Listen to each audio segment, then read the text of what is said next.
Mwanangu mimi naona kana mtu alafu yule mtu hujamuoa mwanangu yule mwanangu. Sio tatizo, lakini shekhi wangu. Tatizo gani bila iruhusu? Mimi nimemzoea yule mke wangu. Wakuta nikimwacha nani wakuta ndo atamchukua. Mtu wako unaojamuoa mwazini sana Ramadhani mwazini. Sio kwamba kuzini shekhi. Mimi vile vitamtamu nitapata wapi kwingine? Waambia akikupikia wamlipa sende kwao. Wampeleka kwao mambo ya kuzini Ramadhani iruhusu sofungani. Sofunga njaa ndugu yangu wewe.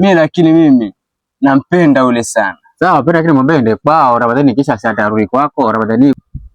Ni uje namtafuta, usije mkwenda wapi? Namtafuta sana. Mimi nitakudanganya mimi. Sawa, tutatu nimpate. Ngoja nikamwangalie, si nitampata pale maskani kwake sijui huko.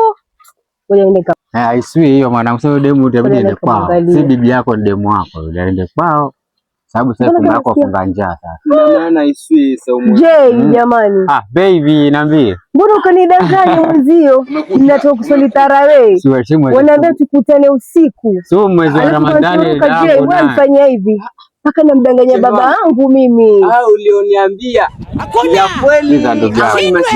Nisikize mimi nakuongelesha mimi. Mbona ukanidanganya? Hizi ona hizi sawa mwanangu. Mbona ukanidanganya? Sasa lakini mimi nataka tarawih, nimetoka tarawih nimekuona alafu anitoroka. Sawa, nasema kuongea.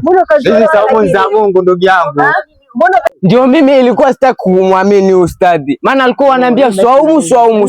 Kumbe tuko gora moja. Mwanzo ustadhi wewe. Ngoja nifuate.